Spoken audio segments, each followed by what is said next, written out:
All right, Garvey Maceo, I think your unison sections were well done.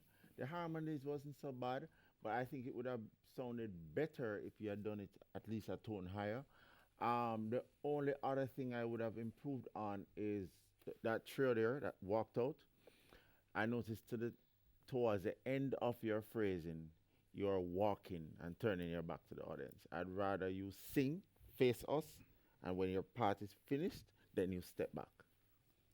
Um, I liked it. The only thing that I would suggest that you change is that at the end of this phrase, driving the family mad, that you kept retarding.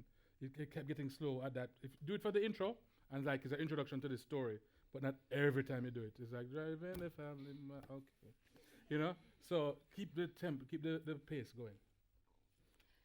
Yeah, well, I thought that you could have a little bit more contrast and a little bit more color. What happens is that because this is a dance song, you have to be careful of carrying the same tone throughout the whole song. You can color it. You can color it with harmony, question and answer kind of singing, and changing the tone a bit, just a little bit more dynamic and so on.